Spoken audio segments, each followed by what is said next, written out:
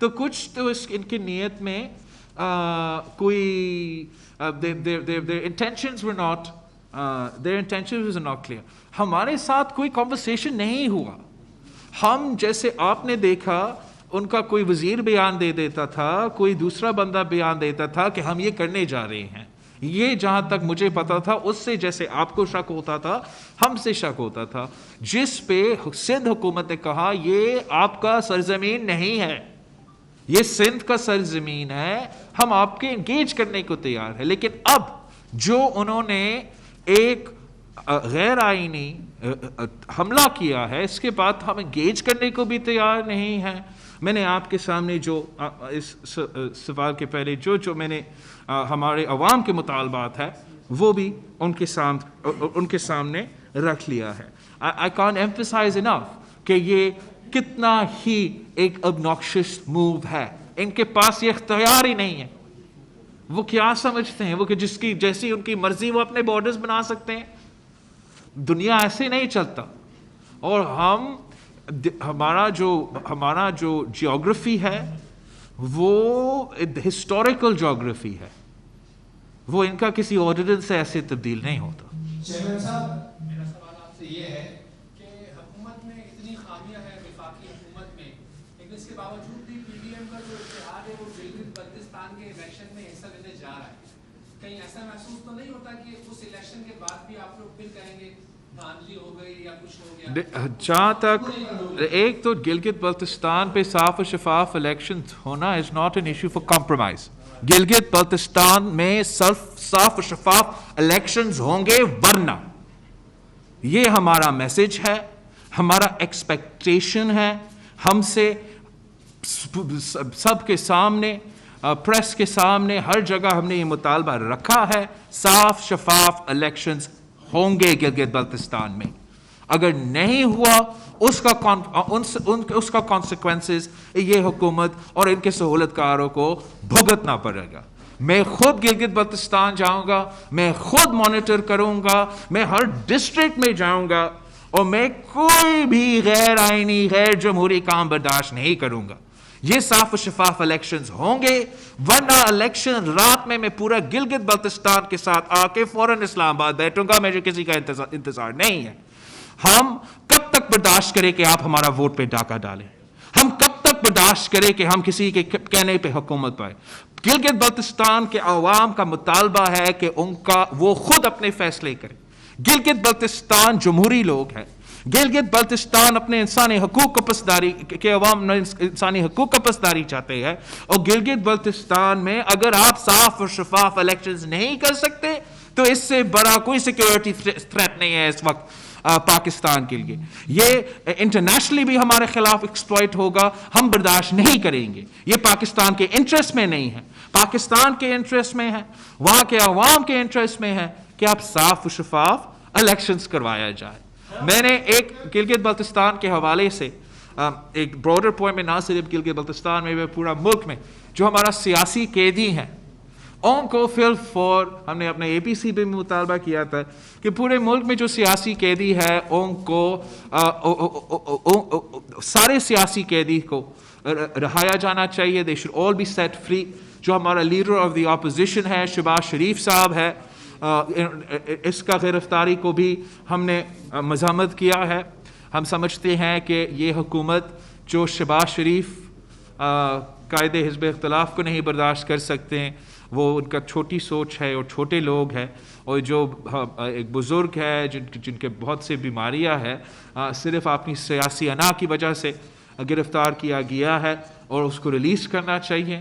خورشید شاہ صاحب جو Pakistan Peoples party کا بہت سینئر کارکن ہے, جو بہت سے پاکستان پیپلز پارٹی کا رہنما, سکھر سے سابق again opposition leader national assembly کا, آج تک جیل میں ہے.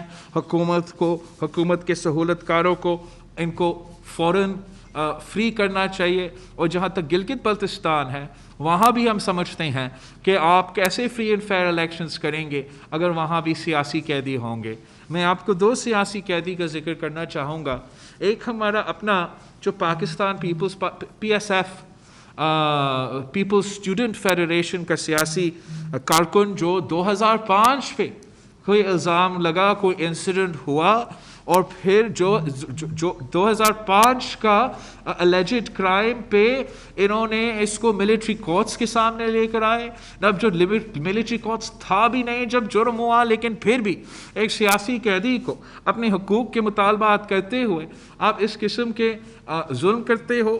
تو ممتاز علی خان جو PSF سے تعلق رکھتا تھا 2005 کا انسیڈنٹ پہ, اور پھر 2015 میں جب ہمارا حکومت وہاں سے چلا گیا اور یہ ملٹری کورٹس کا نظام شروع کر دیا, تب اس کا کیس ملٹری کورٹس کے سامنے لایا گیا تھا. اور دوسرا ایک بابا جان ہے ہنزا سے, گلگت بلتستان کا علاقہ ہنزا سے تعلق رکھتا ہے, وہ بھی ایک سیاسی قیدی ہے.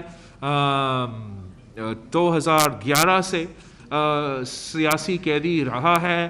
پاکستان پیپلز پارٹی کا جو پریزیڈنٹ ہے امجد ایڈوکیٹ صاحب, وہ اس کا لیگل مدد بھی کر رہا ہے, اس کا لائر بھی بنا ہوا ہے, اور وہ بھی وہاں کے عوام بھی احتجاج کر رہے ہیں.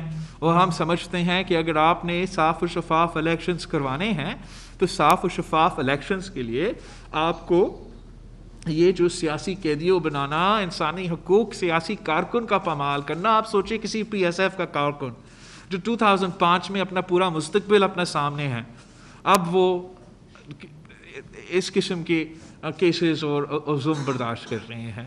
تو آپ یہ ہمیں اتنا برداشت ہونا چاہیے پورا ریاست میں, پورا حکومت میں, پورا ملک میں, کہ ہم ہر کسی کا سیاسی جو جس کا دوسرا رائے ہے آپ وہ برداشت بھی کر سکے, ان کا تنقید بھی سن سکے. Thank you.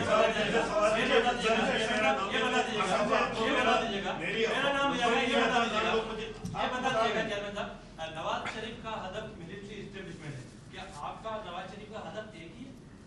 نواز شریف کا اور ہم سارے جو اس اتحاد میں ہیں, ہم چاہ رہے ہیں کہ اس ملک میں حقیقی جمہوریت ہو.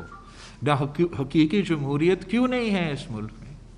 حقیقی جمہوریت اس لیے نہیں ہے کہ ہمارے بہت سے ادارے, صرف ایک ادارہ نہیں, بہت سے ادارے نہ صرف اپنا ادارہ کا کام کرتے ہیں, مگر یا خود یا حکومت نے ان کو جو کام ان کا نہیں ہے اس میں بھی لگائے ہیں, جس سے پورا ریاست کو نقصان ہو رہا ہے, ہر ادارہ کو متنازع بنا رہا ہے.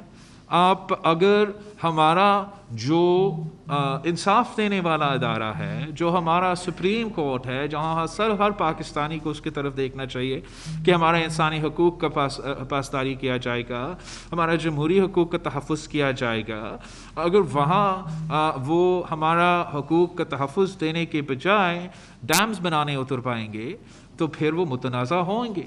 ویسے ہی جیسے اس ماضی کے الیکشن میں جس طریقے سے ہر پولنگ اسٹیشن کے اندر اور باہر پورا ملک میں فوج کو کھڑا کیا گیا تھا, جو کہ نہ ضیاء الحق کے الیکشن میں ہوا, جو کہ نہ مشرف کے الیکشن میں ہوا, ہمارا سمجھ سے باہر ہے کہ ایک طرف پاکستان کا فوج کا انٹیگریٹی ہے, ان کو غیر سیاسی رہنا چاہیے, غیر متنازع رہنا چاہیے, اور دوسری طرف عمران خان کی الیکشن کے لیے ہر پولنگ اسٹیشن کے اندر و باہر اگر نے آپ نے کچھ کیا ہوگا یا نہ کیا ہوگا, الزام تو آپ نے لگنا تھا.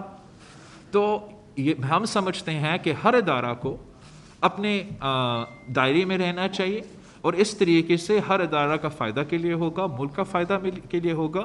اور یہ خوشائند بات ہے, اچھا سٹیپ ہے کہ اب جو گلگت بلتستان کے الیکشنز ہو رہے ہیں وہاں اس قسم کا انسائڈ اور آؤٹ سائڈ ڈپلائمنٹ نہیں ہے, جس سے میرا امید ہے کہ اس قسم کا متنازع ایشو نہیں بنے گا. لیکن ہمیں اپنا جمہوریت کے لیے, ہمارا جمہوریت کی جو سفر ہے اس کے لیے ہر ادارہ کو اپنا کام کرنا پڑے گا, اور ہمیں پارلیمان کی سپریمیسی کو ماننا پڑے گا.